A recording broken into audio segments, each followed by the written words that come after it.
छात्रों की जो युवावस्था के जो महत्वपूर्ण वर्ष हैं वो कोर्ट के चक्कर में, कोर्ट के डिसीजन के इंतज़ार में बर्बाद ना हो और वो राष्ट्र हित में काम आए। इसलिए हमें एजुकेशनल ट्राइब्यूनल चाहिए या हमें फास्ट ट्रैक कोर्ट चाहिए। चाहे वो क्वेश्चंस का विवाद हो, चाहे एग्ज़ाम क्वालिफिकेशन का विवाद हो, एजुकेशन और कंपटीशन, एजुकेशनल जो कंपटीशन के एग्ज़ाम हैं उनसे रिलेटेड कोई भी विवाद हो, उनका डिसीजन हमें 6 माह के अंदर चाहिए। हमें अपनी तैयारी का, प्रश्नों को अटेम्प्ट करने का, प्रत्येक प्रश्न को टाइम जो देना है उसका तरीका भी हमें बदलना पड़ेगा कि अब घटना चक्र से प्रश्न नहीं पूछे जाते हैं और जो करंट अफेयर के लिए दृष्टि आती है कि ये भी रिलीवेंट हो गई है। तो इस पर अभी हम चर्चा करेंगे प्रूफ के साथ। जय हिंद दोस्तों। अब जबकि 17 मार्च को होने वाले यूपी पीसीएस प्री के एग्ज़ाम के लिए बहुत ज़्यादा समय नहीं बचा है, तो ऐसे में मैं आप लोगों के लिए एक वीडियो लेकर आया हूँ जिसमें हम चर्चा करेंगे कि हम बचे हुए दिनों में आखिर किस तरह से अपने सिलेबस को रिवाइज़ करें, किस तरह से टेस्ट दें, टेस्ट ना दें, करंट अफेयर्स को किस तरह से कवर करें और बचे हुए दिनों को कैसे यूटिलाइज़ करें जिससे हमारा प्री ना रुके। ये वीडियो आप लोगों के लिए बहुत ही इम्पोर्टेंट होगा। आखिरी में मैं पूरा शेड्यूल आपके साथ साझा करूँगा कि किस तरह मैं आपकी मदद कर सकता हूँ या आप क्या हमसे मदद चाहते हैं, आप वो हमें कमेंट में बताएं। कहाँ पर या किस टॉपिक में आपको प्रॉब्लम आ रही है, तो वहाँ पर आपकी मैं पूरी सहायता करूँगा यूट्यूब के माध्यम से या टेलीग्राम चैनल के माध्यम से। इस वीडियो में हम डिस्कस करेंगे जो RO का इशू चल रहा है, वो उसके बारे में कुछ पॉइंट्स डिस्कस करेंगे। RO का पेपर हम देखेंगे कि कैसे पैटर्न जो है चेंज हो रहा है। आप लोगों ने देखा कि अब जो है सिंगल स्टेटमेंट वाले बहुत कम क्वेश्चन आए हुए थे, इस बार मल्टीपल स्टेटमेंट वाले और कथन कारण वाले बहुत सारे प्रश्न आए हुए थे। साथ ही साथ यूपी पीसीएस प्री का बदलता पैटर्न जो हमने पिछले साल देखा उस पर हम चर्चा करेंगे। इसके साथ हम देखेंगे relevancy of PYQ UP PCS के प्री के लिए अब 2024 में जो प्री होने वाला है उसके लिए PYQ कितने रिलीवेंस हैं या वो अब रिलीवेंट नहीं बचे हैं, हमें उन्हें पढ़ना चाहिए या नहीं पढ़ना चाहिए, इन सब पे हम प्रूफ के साथ चर्चा करेंगे। सारे प्रूफ पे चर्चा करूँगा, सारे पेपर्स पे डिटेल में चर्चा करूँगा और इसी के साथ हम चर्चा करेंगे पहले जो एक बुक कंप्लीट बुक मांगनी जाती थी यूपी पीसीएस प्री के लिए, घटना चक्र, तो उस पर हम देखेंगे क्या अब वो इरेलीवेंट हो चुकी है, क्या प्रश्न अब उससे नहीं आते हैं या प्रश्न आते हैं तो कितने प्रश्न उससे आते हैं। इन सब पे हम डिटेल में चर्चा करेंगे, प्रूफ के साथ आपके सामने चर्चा करेंगे। और आखिरी के बचे हुए दिनों में जो भी दिन आपके पास बचे हुए हैं उनमें हम किस तरह से अपने समय को यूटिलाइज कर सकते हैं जिससे कि हमारा प्री ना रुके। तो सबसे पहले जो RO का इशू चल रहा है, हम सभी ने देखा कि पेपर किस तरह से लीक हुआ, लेकिन उसके सारे सबूत विद्यार्थियों द्वारा आयोग को दिए जा रहे हैं। उसके बावजूद भी आयोग द्वारा कोई सकारात्मक परिणाम या सकारात्मक कदम नहीं उठाया जा रहा है। छात्र लगातार पिछले 10-12 दिन से आयोग के बाहर दिन रात प्रदर्शन कर रहे हैं। उन छात्रों के संघर्ष को स्टूडेंट्स भैया की तरफ से नमन है और साथ ही साथ स्टूडेंट्स भैया स्पष्ट रूप से इस री एग्ज़ाम की डिमांड करता है कि RO का जो एग्ज़ाम है वो री एग्ज़ाम होना चाहिए। साथ साथ कुछ और डिमांड, अभी हमारी आवाज़ उतनी बड़ी नहीं है जो शायद बहुत ज़्यादा लोगों तक पहुँचे, लेकिन हमें पूरा विश्वास है कि आप लोगों के सहयोग से एक दिन आवाज़ ये बहुत बड़ी आवाज़ बनेगी और उस दिन के लिए मैं कुछ और डिमांड आयोग से, समस्त आयोग, चाहे यूपी PSC हो, चाहे UPSSC आयोग हो या अदर एग्ज़ाम कराने वाले आयोग हों, उनसे ये डिमांड रखता हूँ कि वो हमें समय पर कट ऑफ दें। हमें समय पर कट ऑफ चाहिए। अभी आपने देखा कि वीडियो री एग्ज़ाम का जो रिज़ल्ट आया है उसमें डायरेक्ट क्वालिफाइड नॉट क्वालिफाइड लिखा हुआ है। किसी के 211 नंबर होने के बावजूद भी नॉट क्वालिफाइड है, कोई 185 पे क्वालिफाइड हो गया है। हालांकि नॉर्मलाइजेशन के बाद किसी के मार्क्स बढ़े हैं, किसी के मार्क्स घटे हैं, लेकिन हमें ये अपने रिजल्ट में स्पष्ट चाहिए कि हमारा ओरिजिनल स्कोर कितना था, ओरिजिनल, और हमारा नॉर्मलाइज्ड स्कोर कितना बना था। हमें सारी चीज़ें चाहिए कि हमें पता होना चाहिए कि हमारा परफॉर्मेंस किसी भी एग्ज़ाम में कैसा रहा है, जिससे कि हम आगे आने वाले एग्ज़ाम में सुधार कर सकें। और यही एक सिस्टम को पारदर्शी बनाता है। साथ ही साथ हमें फाइनल आंसर की चाहिए। जैसा कि हम जानते हैं, अभी आयोग एक आंसर की जारी कर देता है और फिर उस पर ऑब्जेक्शन मांगता है, लेकिन उसके बाद जो है रिवाइज आंसर की जारी नहीं करता है, सीधे रिजल्ट दे दिया जाता है। स्टूडेंट्स भैया डिमांड करता है कि हमें फाइनल आंसर की चाहिए। कौन सी फाइनल आंसर की के आधार पर आयोग रिजल्ट जारी करता है, वो हमें टाइम पर चाहिए। दूसरा एक डिमांड जो शायद ये अभी एक नई हो सकती है, हम जैसे हम अभी अवगत हैं आरटीआई से, right to information,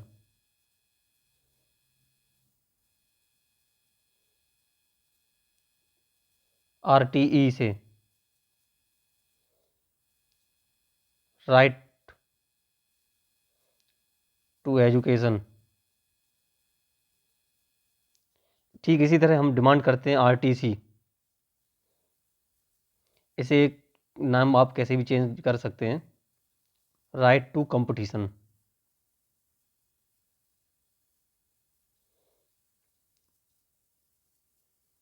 right to competition हर स्टूडेंट्स का अधिकार होना चाहिए। सरकार को एक एक्ट लेकर आना चाहिए आरटीआई आरटीई की तरह, कि राइट टू कंपटीशन और फेयर कंपटीशन का हमारा राइट है, जिसके अंतर्गत ही हमें सारी फाइनल आंसर की सारी कट ऑफ, हमारा प्रदर्शन, आयोग के क्वेश्चंस, सारी पारदर्शिता जिसमें शामिल हो, ऐसा एक एक्ट लेकर आना चाहिए जिसमें आयोग मना ना कर पाए कि हम आपको आंसर की नहीं देंगे या कट ऑफ नहीं देंगे। 2023 का रिजल्ट आ गया, 2022 की कट ऑफ अभी तक नहीं आई है, 23 की पता नहीं कब कट ऑफ आएगी, वीडियो री एग्ज़ाम आपने देखे। इस तरह से जो अपारदर्शिता है, हमें क्लियर पारदर्शिता चाहिए, और उस पारदर्शिता वो हमारा अधिकार होना चाहिए, ना कि हमें बार बार आयोग से इसके लिए संघर्ष करना पड़े, बार बार हमें दौड़ना पड़े। आप देखते हैं, सभी लोगों को पता है आरटीआई का कितना महत्वपूर्ण रोल है विभागों में पारदर्शिता लाने के लिए। पहले जो सूचनाएं हम तक नहीं पहुंचती थी, आरटीआई के माध्यम से आज हमारे पास सूचनाएं सारी पहुंच रही हैं। ठीक इसी तरह हमें एक एक्ट चाहिए आरटीसी, राइट टू कंपटीशन, जिसके माध्यम से हमें अधिकार दिया जाए कि कट ऑफ के बारे में जानना हमारा अधिकार है, और हमें समय पर कट ऑफ मिलेगी जानने के लिए। साथ ही साथ फाइनल आंसर की हमें समय पर मिलेगी। आप आज एग्ज़ाम ले लें, 2 साल 3 साल बाद का हमें कट ऑफ बताएं, उसका कोई महत्व नहीं है। हमें रिज़ल्ट वाले दिन, फाइनल रिजल्ट वाले दिन, उसके 1 हफ्ते के अंदर कट ऑफ अपनी चाहिए, जल्द से जल्द। एक और स्टूडेंट्स की डिमांड जो छात्रों की तरफ से स्टूडेंट्स भैया रखना चाहेंगे, हमें एजुकेशनल ट्राइब्यूनल चाहिए या फास्ट ट्रैक कोर्ट चाहिए। जैसे कि आप सब जानते हैं एनजीटी, नेशनल ग्रीन ट्राइब्यूनल,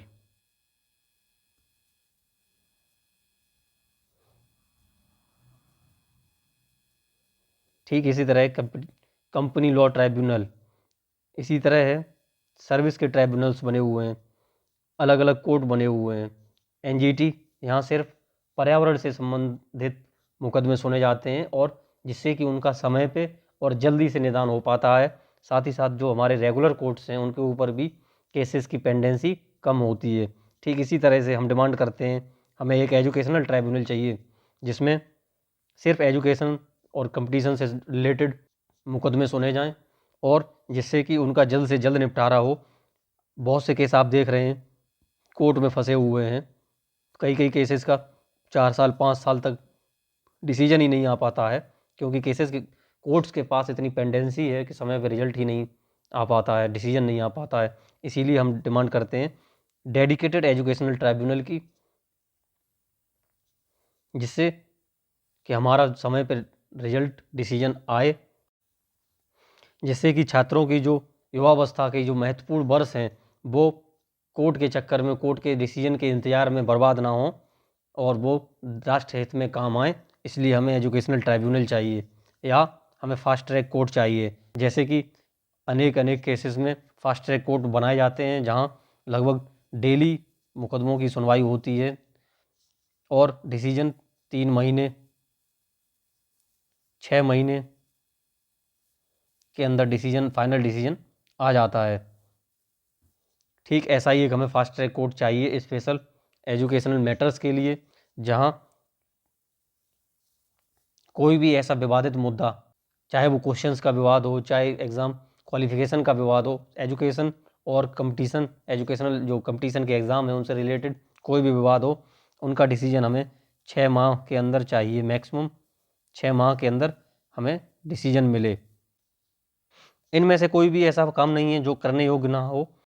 ये सारे हमारे अधिकार हैं। इन सब के लिए समस्त विद्यार्थियों की तरफ से स्टूडेंट्स भैया इन मुद्दों को रख रहे हैं। जहाँ तक भी हमारी आवाज़ पहुँच रही है, हमें उम्मीद है कि आप इस आवाज़ को और मजबूत बनाएंगे, अधिक से अधिक लोगों को पहुँचाएंगे, ताकि सरकारों तक ये आवाज़ पहुँचे और हमें हमारे अधिकार मिलें, ताकि आने वाले जो हमारे जो जूनियर्स हैं, जो छोटे बच्चे, जो हमारे भाई बहन आने वाले हैं, कल आके वो तैयारी करेंगे, उनके जीवन के महत्वपूर्ण वर्ष ऐसे बर्बाद ना हो और उन्हें समय पे न्याय मिले, समय पे उनकी बात सुनी जाए। चलिए, इन सब के बाद अब हम चलते हैं अपने मेन मुद्दे पर। RO का जो क्वेश्चन पेपर आपने देखा होगा, इस बार बहुत लेंदी क्वेश्चन पेपर था। कई फ्रेंड्स तो पूरा क्वेश्चन पढ़ भी नहीं पाए 2 घंटे में, क्योंकि हमारी अभी जो हैबिट थी वो ऐसी नहीं थी कि इतना लेंदी पेपर आएगा 2 घंटे में हम पढ़ लेंगे। पहले जो पैटर्न रहता था, सिंगल स्टेटमेंट के प्रश्न ज़्यादा रहते थे, मल्टीपल स्टेटमेंट के क्वेश्चन कम रहते थे। तो अब आयोग का पैटर्न बदल रहा है। इसी के साथ साथ हमें अपनी तैयारी का, प्रश्नों को अटेम्प्ट करने का, प्रत्येक प्रश्न को टाइम जो देना है उसका तरीका भी हमें बदलना पड़ेगा। तभी हम एग्ज़ाम में शांत मन से अच्छे से पेपर को अटेम्प्ट कर पाएंगे और अपना सक्सेस ले पाएंगे। अभी मोर मल्टीपल स्टेटमेंट क्वेश्चन आने लगे हैं। जैसे अभी आप देख सकते हैं मल्टीपल स्टेटमेंट क्वेश्चन, ये सिंगल स्टेटमेंट है, multiple statement, multiple statement, multiple statement, multiple, multiple, ये सिंगल, ये भी single, multiple statement, multiple statement. तो अभी आपने देखा ये 10 में से 1 2 3, 10 में से 3 प्रश्न सिंगल स्टेटमेंट के हैं और 7 प्रश्न मल्टीपल स्टेटमेंट के। पहले जबकि उल्टा होता था, 3 मल्टीपल स्टेटमेंट के आते थे और 7 सिंगल स्टेटमेंट के प्रश्न आते थे। एक एवरेज मैं बता रहा हूँ, आगे और भी पेपर है, अगर आप देखेंगे तो इसमें आप सभी ने पेपर देखा होगा। तो अब मल्टीपल स्टेटमेंट के प्रश्न ज़्यादा आने लगे हैं, सिंगल स्टेटमेंट के प्रश्न कम आ रहे हैं। और 17 तारीख को जो पेपर आएगा उसके लिए भी आप लोग मेंटली प्रिपेयर रहिए कि ऐसा ही पेपर वहाँ भी देखने को आपको मिलेगा, जहाँ एक एक प्रश्न में कई कई स्टेटमेंट दिए होंगे। आपको सिंगल स्टेटमेंट वाले प्रश्नों की संख्या बहुत कम मिलेगी। इसके बाद जो हम डिस्कस करेंगे, हमारा जो टॉपिक है,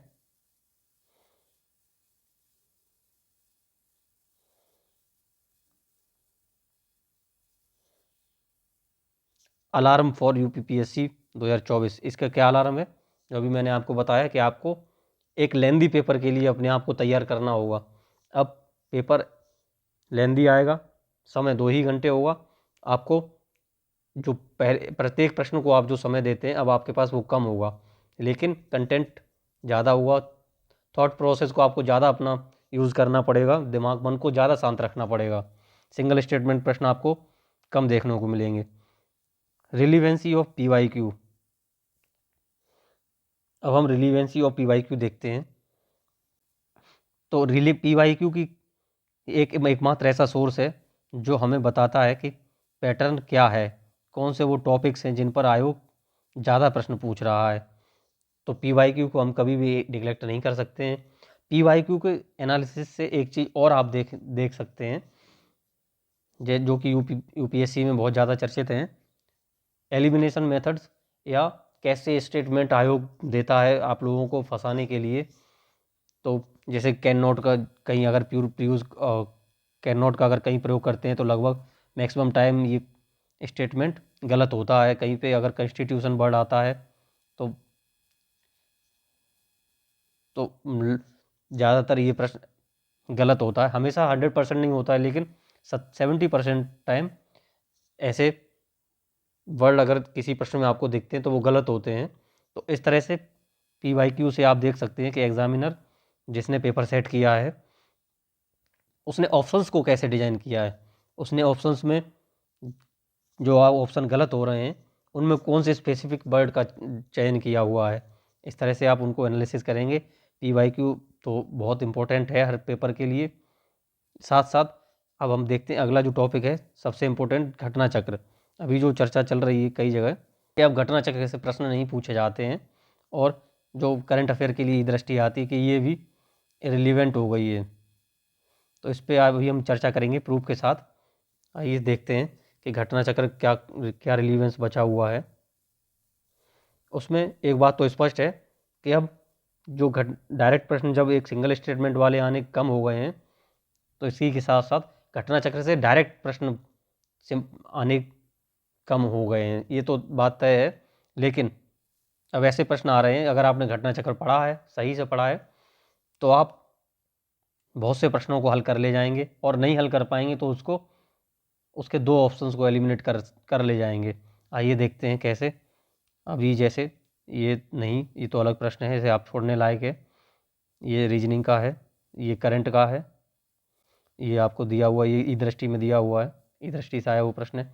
अब जैसे ये प्रश्न है 6 नंबर, चारकुला नृत्य, ये आप घटना चक्र पढ़ रहे होंगे तो उसमें चारकुला नृत्य के बारे में दिया हुआ है।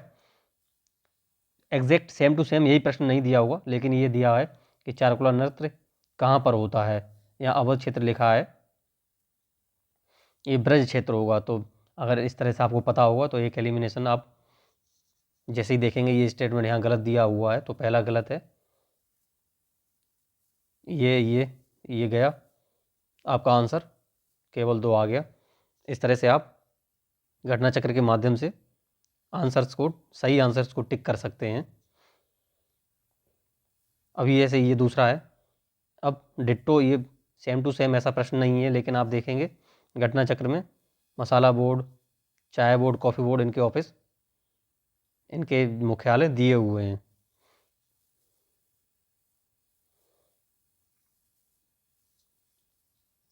ये प्रश्न विटामिन सी, चारों ऐसे हो सकता है ना दिए हों, लेकिन किसी प्रश्न में आप देखेंगे विटामिन सी से होने वाले A B1 फॉलिक अम्ल, इन सब से होने वाली जो भी बीमारियां हैं वो सारी आपको घटना चक्र में मिल जाएंगी। तो उससे ये आपका प्रश्न हल हो जाएगा।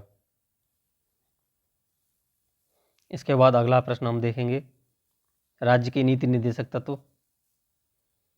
ये स्टेटमेंट भी आपको किसी प्रश्न में मिल जाएगा, और ये स्टेटमेंट भी आपको दूसरे प्रश्न में घटना चक्र में आपको मिल जाएगा। तो ये प्रश्न भी आप घटना चक्र से आसानी से हल कर लेंगे।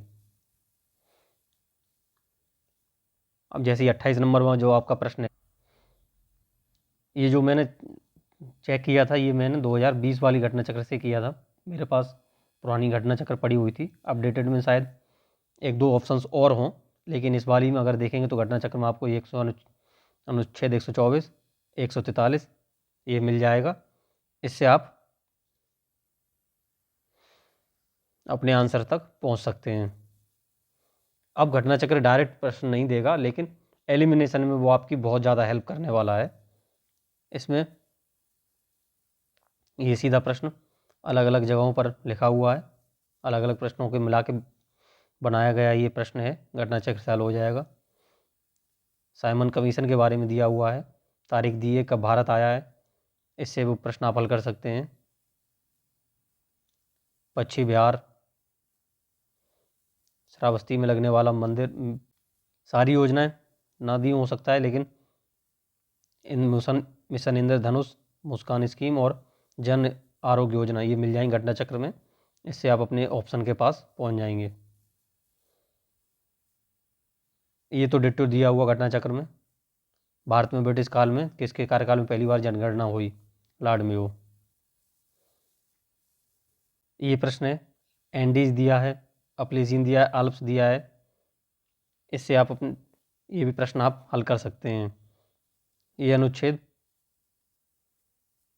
40 दिया है, 98 दिया है।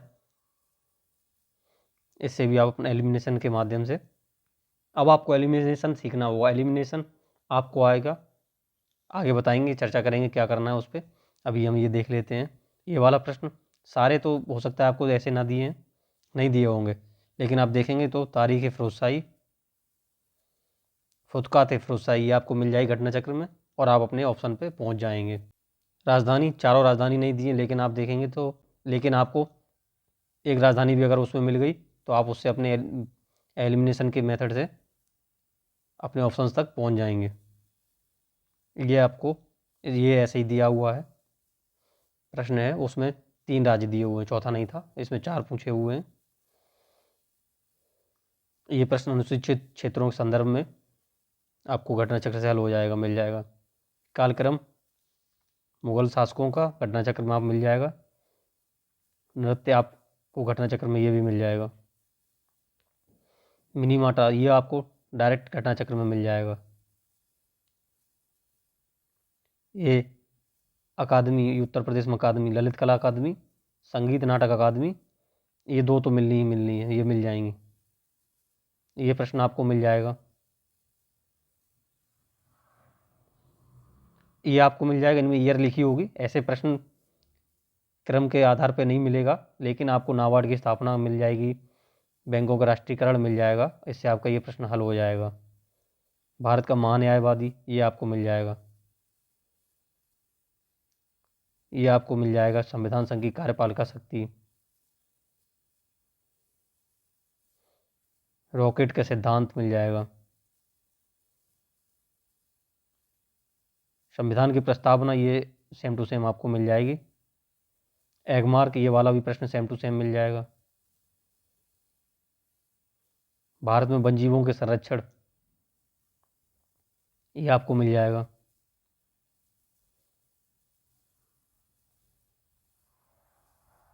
उत्तर प्रदेश संगीत नाटक अकादमी स्थापना और कहाँ पर है ये मिल जाएगा।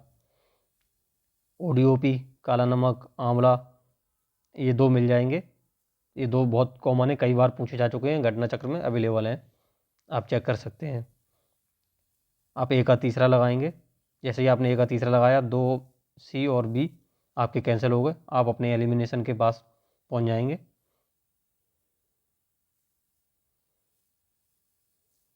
तो इस तरह से आप देख रहे हैं, हम देखते हैं 1 2 3 4 5 6 7 8 9 10 11 12 13 14 15 16 17 18 19 20 21 22 23 24 25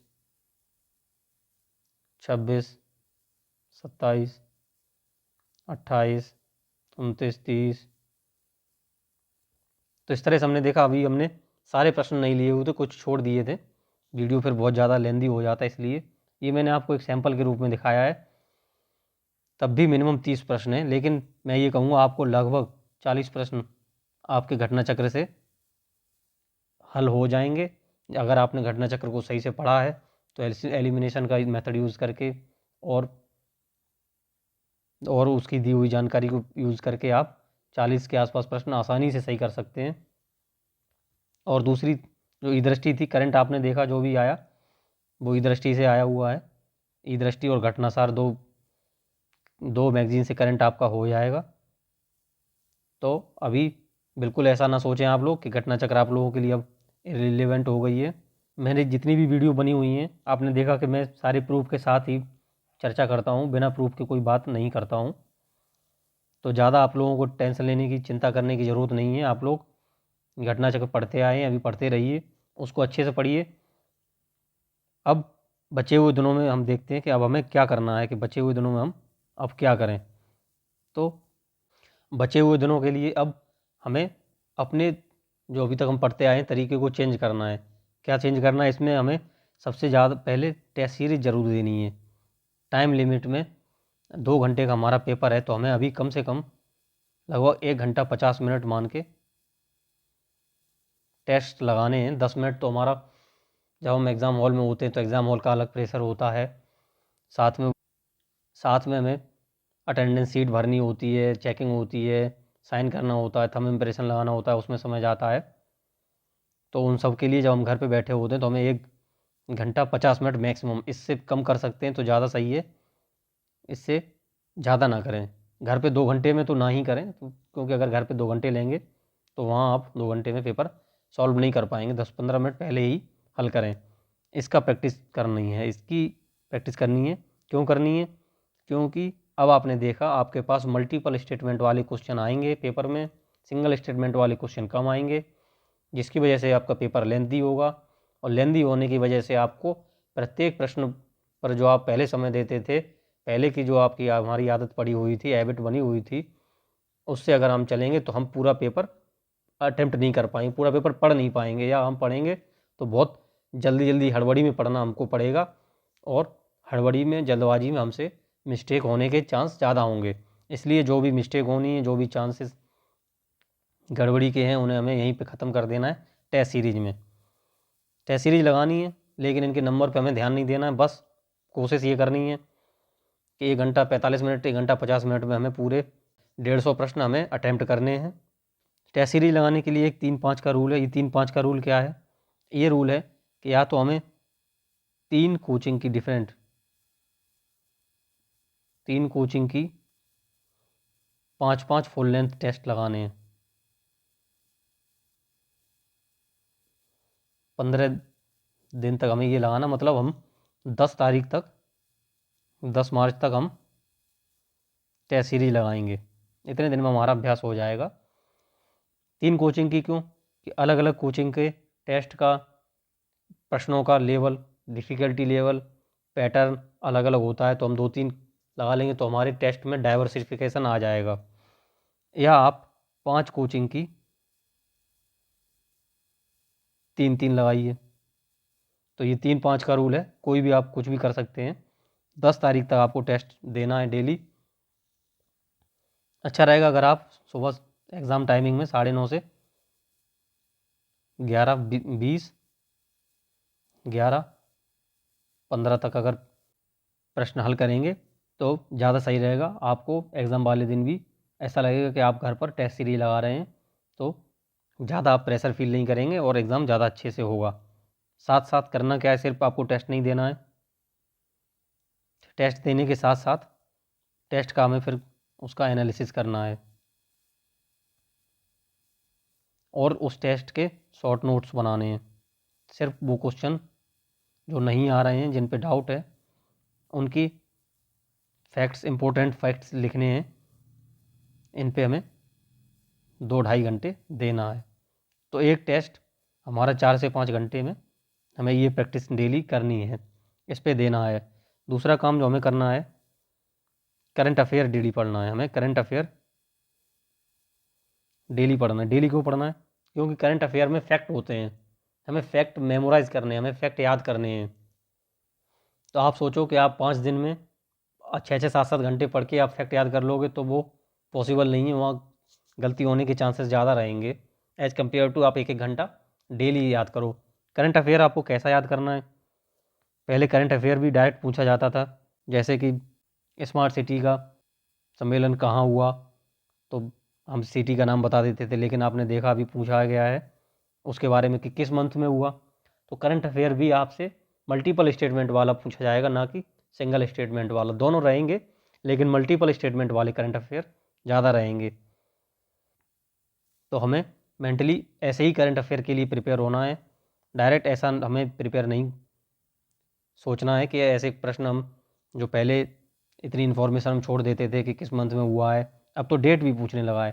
तो सारी डेट के पीछे नहीं पढ़ेंगे, लेकिन पढ़ लेंगे एक बार हम, जिससे कि एग्ज़ाम हॉल में हमें रिकॉल हो जाए। छोड़ेंगे भी नहीं और बहुत ज़्यादा समय भी नहीं देंगे उसके ऊपर। एक बार पढ़ लेंगे तो काम आपका आसान हो जाएगा। इसलिए डिटेल पे ज़्यादा ध्यान देना है। इसीलिए आपको डेली करंट अफेयर पढ़ना है। किससे पढ़ना है? जो लोग अगर आपके कोई सोर्स से पहले पढ़ रहे हैं ठीक है, लेकिन नहीं पढ़ रहे हैं तो ई दृष्टि लास्ट के लिए छोड़ के रखें। तो ई दृष्टि, घटनासार, ई दृष्टि घटनासार से आ जाते हैं। उनके नोट्स अगर बनाना है, कैसे बनाना है, तो इसका वीडियो आप लोग देख सकते हैं, मेरे चैनल पे पड़ा हुआ है। उसमें मैंने जो नोट्स बनाया हुआ था, सारे मैक्सिमम क्वेश्चन उसी से फंस गए थे। वो दो, मैंने कोई स्पेशल करंट अफेयर नहीं बनाया था कि ना मैंने कोई इवेंट अपने लिए स्पेशल कराया था कि भाई जो सिर्फ मैं ही जानता था और कोई नहीं जानता था, सारे कॉमन करंट अफेयर थे। ई दृष्टि और घटना सार से मैंने नोट्स बनाया था और लगभग मैक्सिमम क्वेश्चन उससे हो गए थे। तीसरा हम पढ़ेंगे PYQ, UPPCS के PYQ, UPPSC के PYQ पहले पढ़ेंगे और रिवर्स ऑर्डर में पढ़ेंगे। पहले 2023, फिर 2022, 2021, 2020, ऐसे हम पढ़ेंगे। 2018 तक तो कम से कम पढ़ेंगे ही पढ़ेंगे। इसके पीछे भी जितना जा सकते हैं जा पढ़ लेंगे, क्योंकि उनमें एक एक फैक्ट हमारे लिए काम का होगा। उन फैक्ट को 2-3 फैक्ट मिला के प्रश्न पूछे जा सकते हैं। पीछे के जो प्रश्न हैं वो जल्दी भी हो जाएंगे, उनमें ज़्यादा समय नहीं लगेगा। लेकिन पिछले ये 5-6 साल के प्रश्नों पर, प्रश्न पत्रों पर आपको विशेष ध्यान देना होगा। स्पेशली जो मैंने बताया है कि एग्जामिनर के माइंड सेट को आप देखेंगे, एनालिसिस करेंगे कि अगर कोई क्वेश्चन उसने बनाया है तो उसके जो आंसर हैं उसने कैसे डिजाइन किए हैं। आंसर्स में वो क्या वो कॉमन फैक्टर है जो गलत कर रहा है आंसर को। कोई नेगेटिव स्टेटमेंट दे दी है वो गलत है, कोई ऐसे स्पेसिफिक वर्ड हैं जो बार बार यूज कर रहा है एग्जामिनर और वो स्टेटमेंट गलत हो जा रही है। तो ऐसे सारी चीज़ों को आप डिटेल में पढ़ेंगे, इन सबको एनालिसिस करेंगे। और जो सबसे आखिरी में जब समय इनके बाद बचेगा 5 घंटे, अब कम से कम 10 से 12 घंटे आपको पढ़ना होगा, तभी आप एक प्रॉपर रिवीजन कर पाएंगे। अगर आप अब सोचें अब 5-6 घंटे में आप चीज़ों को कवर कर लें तो ये आसान नहीं होने वाला है। बच्चे बहुत मेहनत कर रहे हैं आखिरी समय में और तैयारी कर रहे हैं, तो अब सभी लोगों को कम से कम 10 से 12 घंटे देने ही होंगे। या जिसकी पढ़ाई लगातार चलती चली आ रही है, कभी कोई डिस्टर्बेंस नहीं आया है, तो वो अपना उसी रूटीन में चलता रहेगा।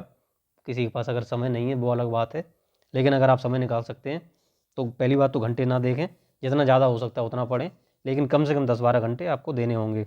इसमें आपके 5 घंटे टेस्ट सीरीज को एनालिसिस करने में, टेस्ट सीरीज देने में, 1-1.5 घंटा करंट अफेयर के लिए, लगभग 2 घंटे PYQ को आपको देने होंगे। बाद में बचे हुए 2 से 4 घंटे आपको अपने नोट्स आपने जो बनाए हुए उनको रिवाइज करेंगे आप, या घटना चक्र को आप रिवाइज करेंगे।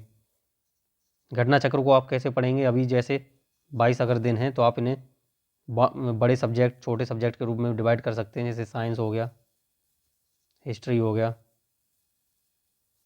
ज्योग्राफी हो गया, इनको आप 5-5 दिन दे सकते हैं। अब जैसे छोटे सब्जेक्ट में इन्वायरमेंट है, यूपी स्पेशल है, इन्हें आप 2 दिन में कवर कर सकते हैं। पॉलिटी है, पॉलिटी को आप 3 से 4 दिन में कवर कर लेंगे। तो इस तरह से आप अपना रिवीजन चार्ट बनाएंगे तो सारी चीज़ें आप कवर कर ले जाएंगे, सारे टॉपिक आपके कवर हो जाएंगे और आप निश्चित ही एग्ज़ाम में अच्छा परफॉर्म करेंगे। इसी के साथ अगर किसी को जैसे प्रॉब्लम आ रही है कैसे डिटेल चार्ट कैसे बनाएं या डिसिप्लिन में कैसे रहें, कैसे डेली बैठ ही नहीं पाते, एक दिन टेस्ट देते हैं 9:30 से 11:30, अगले दिन नहीं दे पाते, किसी और काम में लग जाते हैं, कुछ और पढ़ने लग जाते हैं। तो डिसिप्लिन अगर मेंटेन नहीं हो पा रहा, तो मैंने आप लोगों से कहा था स्टार्टिंग में वीडियो के कि आप लोगों के लिए लास्ट में मैं एक स्पेशल स्कीम लेकर आया हूँ। तो उसमें आप हमारे साथ स्टूडेंट भैया के साथ ऑनलाइन लाइव टेस्ट दे सकते हैं डेली सुबह 9:30 बजे से, जल्दी ही इसका 9:30 बजे से 11:15, 9:30 बजे से 11:15 तक एक ऑनलाइन टेस्ट हम लाइव अपने टेलीग्राम चैनल पे कराएंगे। उसकी लिंक हम अपने चैनल पे शेयर कर देंगे। जिन लोगों को टेस्ट लाइव देना है वो देगा, कुछ नहीं करना है, केवल डिसिप्लिन बना रहे इसलिए अपने मोबाइल को लाइव कर देना है और वीडियो ऑन करके सामने बैठ के जैसे कि आप एग्ज़ाम हॉल में दे रहे हैं, आपको अपनी टेस्ट सीरीज़ से टेस्ट देना है। जो भी टेस्ट सीरीज़ हो उससे देंगे। अगर किसी के पास टेस्ट सीरीज़ नहीं है तो उसकी एक PDF हम देखेंगे किसकी हो सकती है अरेंज, वो हम आपको हम प्रोवाइड करा देंगे। उसी से आप टेस्ट देंगे और 11 बजे के बाद 5 मिनट आपको दिए जाएंगे जो आप आंसर मार्क करेंगे उसको सबमिट करने के लिए। उसी के साथ आप सबमिट करेंगे आंसर्स अपने 11:20 तक आप लोगों को पिक खींचकर पिक क्लिक करके आपको अपलोड करनी होगी आंसर की, डेली की डेली। 11:20 के बाद कोई भी पिक एक्सेप्ट नहीं करी जाएगी। तो इस तरह से आप लोग हमारे साथ, आप लोग स्टूडेंट्स भैया के साथ ऑनलाइन टेस्ट सीरीज की प्रैक्टिस कर सकते हैं। कुल मिला के एक छोटा सा प्रयास है, बहुत ज़्यादा नहीं, जो हम सारे दोस्त जो हमारे पहले करते थे और अभी भी करते हैं, जहां हम लोग एक साथ बैठ के एग्ज़ाम देते हैं, कभी लाइव देते हैं, लाइव डिस्कशन करते हैं, आप लोग भी करते होंगे। इससे एक रूटीन बना रहता है। तो ऐसा अगर किसी को रूटीन बनाने में प्रॉब्लम आ रही है तो वो टेलीग्राम लिंक, नीचे जो डिस्क्रिप्शन बॉक्स में टेलीग्राम चैनल की लिंक दी हुई है, उसे जाकर ज्वाइन कर सकता है। इसी के साथ अगर आपका कोई और सुझाव है या कुछ और आपको डाउट है या आपका कोई क्वेश्चन है तो आप उसे हमसे कमेंट बॉक्स में या हमारे टेलीग्राम चैनल पर पूछ सकते हैं। हम आपको उसका सॉल्यूशन जल्द से जल्द प्रोवाइड कराएंगे। साथ ही साथ जल्दी ही इसका मैं नेक्स्ट वीडियो में या अपने टेलीग्राम चैनल पे पूरा डिटेल चार्ट शेयर कर दूंगा कि मैं कितने बजे से कितने बजे टेस्ट होगा और आगे कौन से दिन किस चीज़ का टेस्ट होगा, कौन सी टेस्ट सीरीज से होगा